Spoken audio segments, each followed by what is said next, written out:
What I'm about to say will piss you off because everything you think you know about focus is complete garbage. Meditation apps and breathing exercises are pure waste of your time. I'm not going to act superior or preach like I've got my mind under perfect control. So why should you listen to me? That's exactly the point. I'm not here to sell you some unrealistic dreams about becoming some Zen master or some shit like that. I'm here to share what's actually worked for me in the real world. But let me be very clear. The problem isn't that you're unfocused. Rather, you're addicted to mental chaos. Every time you let your mind wander to your phone, to random thoughts, to anything except what's in front of you, your brain gives you this tiny hit of stimulation. You're feeding that addiction every single time you give in. Okay, enough talk. Now let's get serious. You don't lose focus when you're doing something fun or mindless, do you? Like for example, playing video games, watching anime series, scrolling brain rot, even gooning. Nah. You're locked in for hours. But the moment a task requires actual mental effort, it could be studying, working, thinking. Your pathetic attention span crumbles like a house of cards. Suddenly, checking your phone seems urgent. Maybe scrolling through those brain-rotting reels feels necessary. Or you're sitting there letting your mind drift to literally anything except the work in front of you. You tell yourself that it's just going to be a quick check, or I'll focus after this. Just a quick check, my ass. You don't even realize when those quick checks turn into hours of mental masturbation. Then comes the cherry on top. Regret. Oh, now you're mad at yourself for wasting time, swearing you'll focus better next time. You tell yourself that tomorrow I'll really concentrate. Sound familiar? Of course it does. You're not special. You're not stuck. You're just a dopamine-addicted coward who's terrified of sustained mental effort. But guess what? Mental weakness is killing your potential. And if you keep living like this,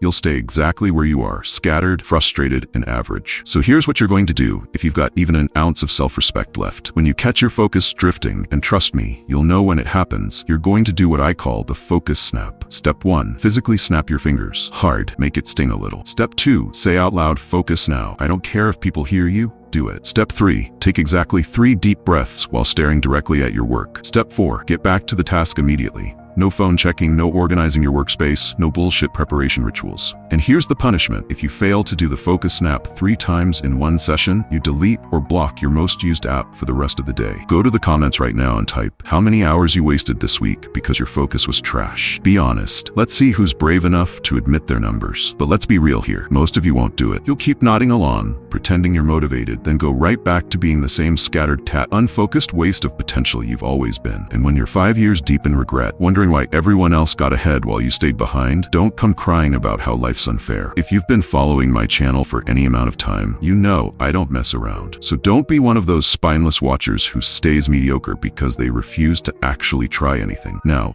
every time you feel your focus slipping, I want you to this. Well, actually, I've been doing this for 6 months, but barely mentioned it. Every time I catch myself losing focus, I message someone I respect and tell them I just wasted time being unfocused. Real accountability to real people, not some journal entry or self-talk bullshit. Actual shame from people whose opinion matters. It's not only limited to focus. You can also use this tactic if you are someone who is dealing with gooning addiction. But here's why this doesn't work for most people. Sticking to real accountability feels like torture because you actually have to face how pathetic you've been. Deep down, you don't want to admit that your scattered mind is the reason your life's a mess. But owning your mental weakness is the first step to fixing it. Now, I know this sounds insane. Like, what kind of maniac voluntarily embarrasses themselves to people they respect just for losing focus? Me. I send those humiliating messages almost daily because when you're typing out, I just wasted 30 minutes being mentally weak and hitting send to someone whose opinion actually matters to you, that shame hits different. You can't lie to yourself. You can't make excuses. You're literally confessing your failure to another human being. And you know what? It stings. Having to admit your mental weakness to people you respect feels like getting punched in the gut, but it works. It creates real consequences in the real world. After a few of these embarrassing messages, you'll start catching yourself before your focus even breaks. You'll think, do I really want to send another pathetic confession text? Hell no. You'll snap back to focus just to avoid that shame. You do this for 2 weeks, just 2 weeks, and I promise you'll never look at focus the same way again. Your productivity will be 10x, your confidence will skyrocket, and most importantly, you'll stop being such a disappointment to yourself. Most of you won't do shit. You'll think, okay, that sounds like a good idea, then completely forget about it in 10 minutes. And that's exactly why your focus is still trash. For the few of you who actually have the balls to try this, hit that subscribe button and comment, I'm done being mentally weak. Then close YouTube completely right now. If you keep watching after this, you're just proving my point about your focus being trash.